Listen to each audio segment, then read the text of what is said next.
The stock market gearing up for a major stress test this week as the very biggest names in technology step up to the earnings plate. Microsoft, Meta, Tesla reporting after the bell today, Apple tomorrow, all the while the president touting an economy he says is already lifting off and rocketing into the moon and beyond. Welcome to the Big Money Show. I'm Dagan McDowell, along with my co-hosts Taylor Riggs, Brian Brimberg, Jackie DeAngelis, and with us for this hour, Rosecliff founder and managing partner Mike Murphy. Huge day for markets. The Magnificent Seven front and center. Investors expecting big growth from mega cap tech with AI investments and expanding margins powering big gains. Plus, we're waiting to hear from Jay Powell today. It's one of the few times, hopefully, last few times that we will have to hear from this person. The Federal Reserve expected to hold interest rates, short ones, steady when its decision comes down at 2 p.m. Eastern. But all eyes will be on Chair Jay, his press conference, where the politics may matter more than the policy, as it has been the case under his reign, certainly the last year and a half. Meanwhile, the president kicking off his economic speaking tour this week in Iowa with a lot of optimism. Watch. We've made record-setting deals. We have $18 trillion coming into the country. That's why they're building auto plants, AI.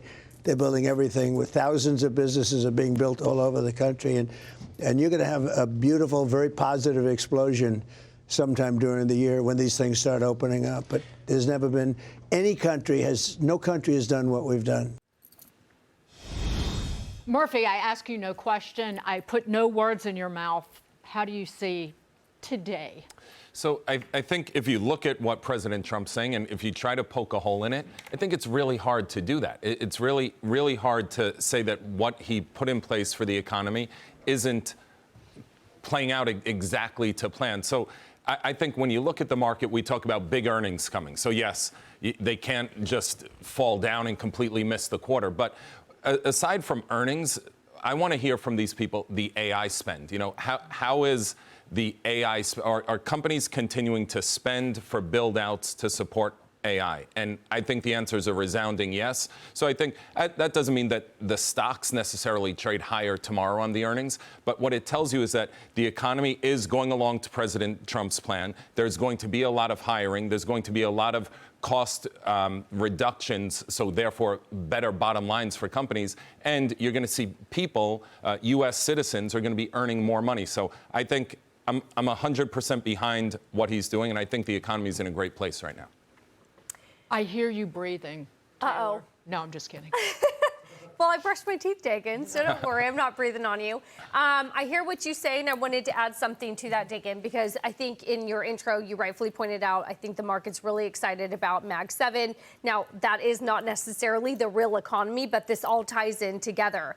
With the S&P 500 at a record, what I like is it is doing this without big tech, without Mag 7, because you've seen a broadening of the rally. NVIDIA is down 9% from its record high. Apple is down 10% from its record high. Microsoft is down 11% from its record. Tesla down 12%. Meta down 15%. Palantir down 20%. Your favorite CoreWeave down 41% from its record. So the S&P is doing well, but big tech is not necessarily keeping up. And I like that. Here is why. In the last 3 months since October 29th, when big tech peaked, materials are up 15%. Energy's up 13%. Consumer staples are up 8%. Healthcare's up 8%. Industrials are up 6.5%.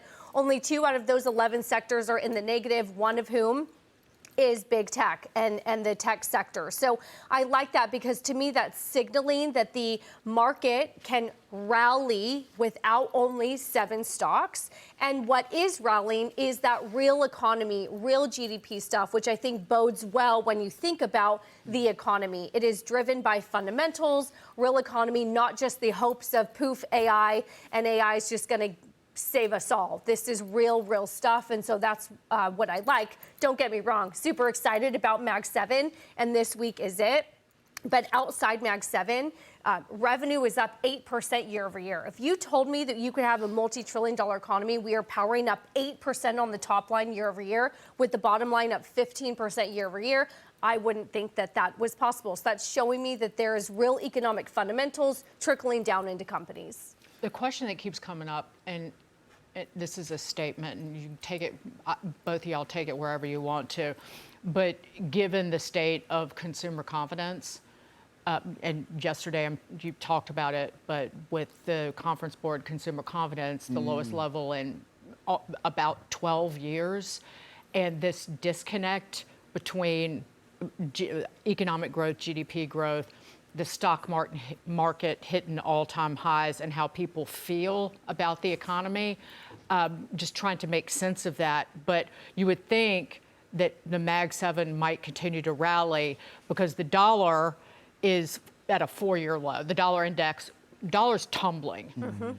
Dollar's at an index at a 4-year low. Metals like gold, silver rallying.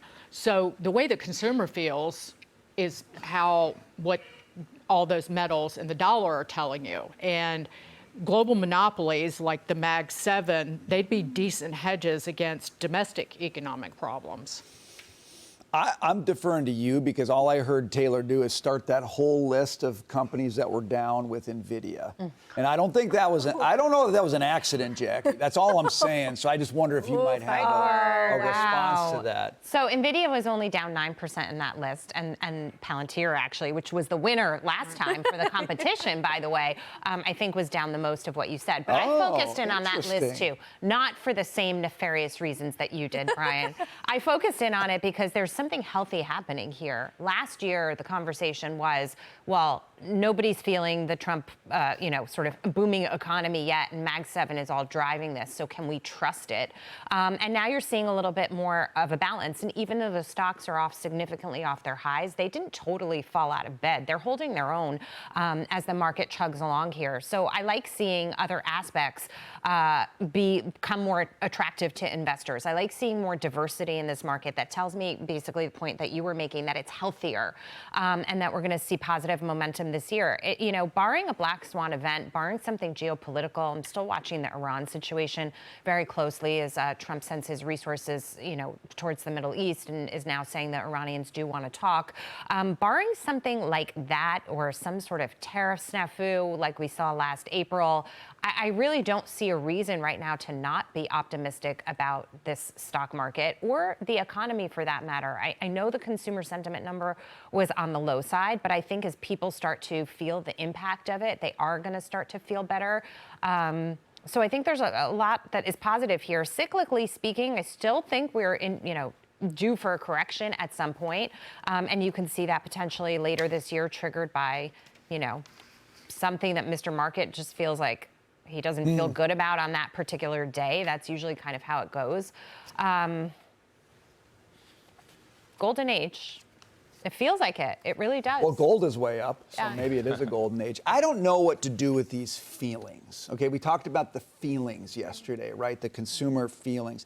I don't know what to do with them. This economy feels like more than a feeling. Okay, there's something else going on that transcends how people answer surveys, right? I mean, they say I don't feel good, but everything else in the economy tells me there's a lot of bullishness. Okay, so what do you do with that? I don't know what to do with that. I don't know what to do with these surveys. But I will say, you said something, Mike, that is interesting to me about the Mag 7 and the spending on AI, and you said you want to see more spending. Yep. And I wonder, is that what the investor today really wants to see? Like, there was an era where the more these guys spent, the more the stock went up because everybody said there's a big upside to it. It seems like we're in a different era now where if you're spending, but it seems detached from any kind of fundamental in terms of earnings, people start getting a little bit nervous. Have we gotten to that point where spending is not enough? Like, there's got to be something else with the spending to tell investors you're not just chucking money out the door at AI. Yep. So to clarify, I didn't mean necessarily that the Mag 7 spending. I meant more the AI spend in general has to keep up. And if you saw last night, we heard from ASML, one of the big chip manufacturers, and they can't keep up with demand. There's so much demand out there. So that tells me that this isn't just a fad, or, will it become a bubble? Maybe, but right now there is demand there. There's real things underneath the surface to support what we're doing. So that's more, I don't think, look at Microsoft, look at NVIDIA now and the investments they have, and look at all of the Mag 7. They're not just AI or die. There's so much more to them. So if AI is going to continue to grow into what it's expected to grow into, what do the earnings look like for these companies? So they still have other parts, and they'll still continue to innovate. Apple has done it kind of without AI, really, you can argue, and yet here they are still up at the top, second place in overall market cap in the market. So I'd say don't get caught up on this, like, have to continue to spend trillions of dollars or else. These companies, remember, when you invest in Apple, you're investing in their business. And their business, you can say they haven't innovated, they just keep making new iPhones. Yeah, okay. That's what he argues all the time. They're making pins, though. You can get a pin with a camera so that you can film everybody. Well, that should carry them to new heights. But is it profitable? Will that help me as a shareholder? That's the question I have on that. So, but I think, look what Apple's done since 2000. Like, my money is where my mouth is. I'll continue to be invested in Apple because they have innovated and they have delivered. So I think we're all right there. But I just raised the issue with these big tech companies. And by the way, we talked about the Russell 2000 and this winning streak, which died quick. Because those small companies, just the reason that they sucked for a decade is because they just don't have the earnings growth, broadly speaking, that the big companies do. And the Russell's down in just the last 5 days. It's down today, but it's lost 1.5%. So that disappeared, poof.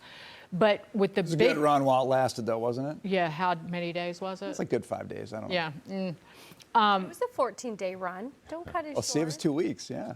Yeah, it takes me longer than that just to get rid of, like, weight gain from eating too much sushi. There's that. But these big companies, it makes me concerned. AI, they're monopolies. Or an oligopoly, if you want to throw them all together.